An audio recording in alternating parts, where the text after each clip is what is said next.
Yeah. In America specifically, Yep. in 2006, Yep. the FBI Yep. done a 9-page report. Yep. If you want to look at it, if anyone else wants to look at it, I've it's looked at on it. I've looked at it. documentcloud.org. About white supremacists. They have investigated that there are white supremacist neo-Nazi gangs infiltrating the police forces of America. Yep. Okay, that's the FBI. But if we go back, black people have known that there have been white supremacists within the police force of America for a long time. If we go back to 1988, right? NWA, which is a rap group, made a song called "Fuck the Police." Why did they make that? They were speaking about the police brutality within their song. If we go to 1991, we find the LAPD and the CCTV, the video footage that surfaced of them beating Rodney King to within an inch of his life. Okay, if we go to 1992, Ice-T made a song called Cop Killer.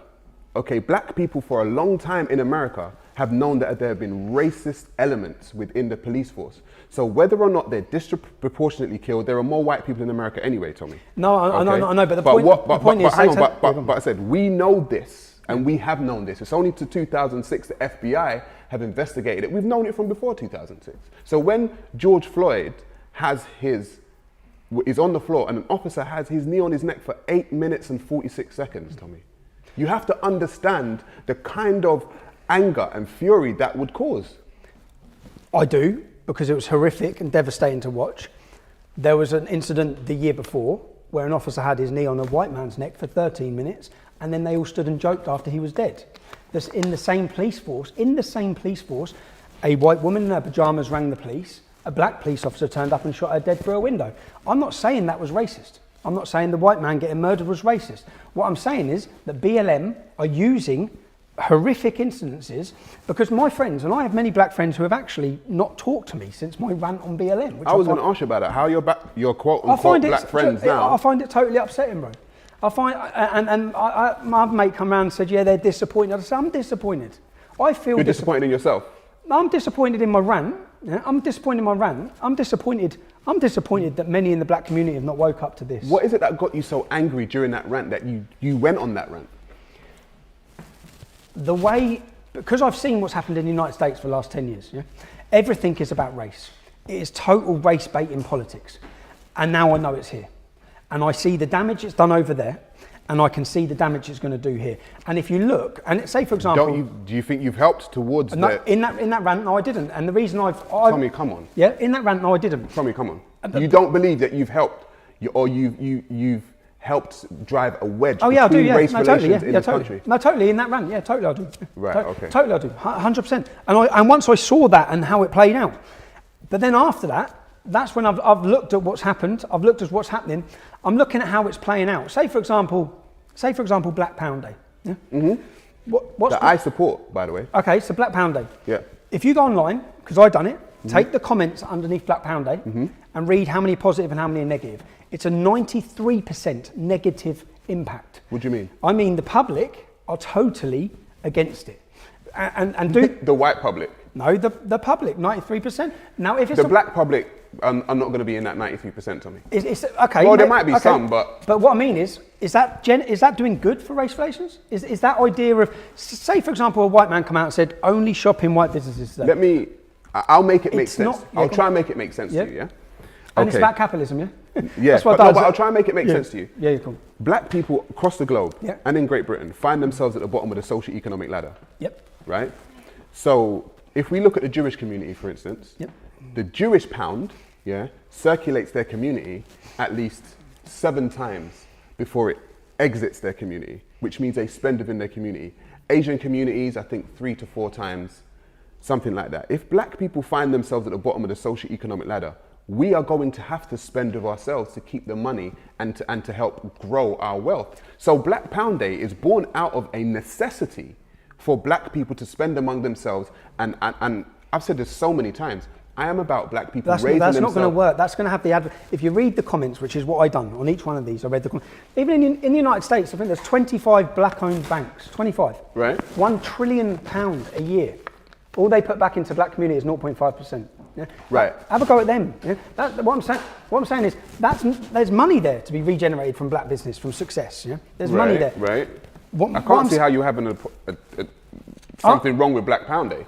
Because I'm saying read the comments. Because if someone said white pounder, By who? By who? Who's the comments by? The general by public. mostly The white people. Okay, Tommy. okay. They don't get it, and this is the point. But it has- I'm if going they to try don't- and make people get it. well, it has the adverse As to effect. why. It has the adverse effect to what you're trying to do. Yeah?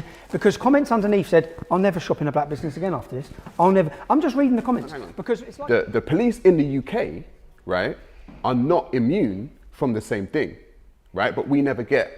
If I take you back to 1998, there's a guy called Christopher Alder, right? He's a black paratrooper. yeah, killed in police custody. Killed in police custody. Croydon? No, in Hull. He was in Hull. I remember Found there's a video of it. Face down, trousers down by his ankles. Yep. Right? Police officers laughing over his dead body. I remember it. Sheku Bayo, 2015.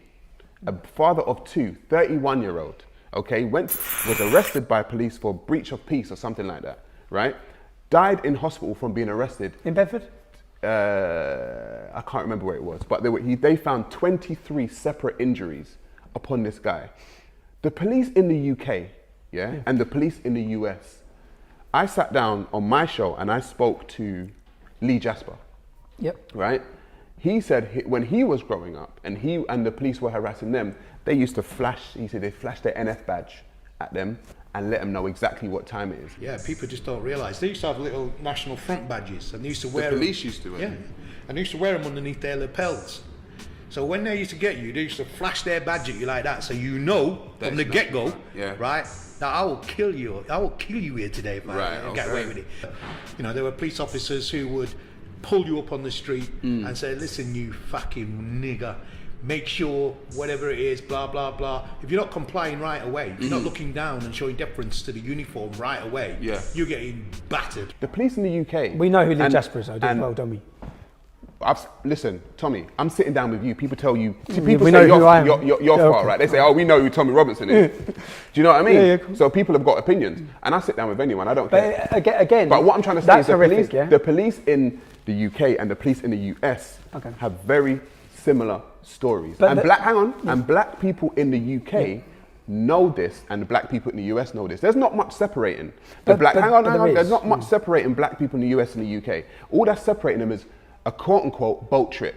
Okay, that's all that separates us. So when we see that happen over there, and when they see it happen over here, we feel it because the same thing happens. And I want white people to understand this, but it seems like they get angry and upset. Not angry and upset. So in the last 10 years, 163 people have died in police custody. Yeah, 13 of them have been black. Okay, the 9% arrest rate for the black community, 8% death rate. The white community. Where does the statistics from? There's statistics from the government. I'll send you a link to everything I'm saying. I'll give you a link. 79% arrest rate for the white community, 85% death rate for the white community within police custody. You're more likely to have died in police custody being a white male in this country. You actually believe that? There's no, this is a fact. This is the problem. These are the actual numbers. Are you talking about the same police force who have to give the statistics, the same police force that in 2006 we've already shown to be infiltrated by white supremacists? I'm just saying, is that what you're saying? I'm saying that the data that we have to go on of the people who have been murdered,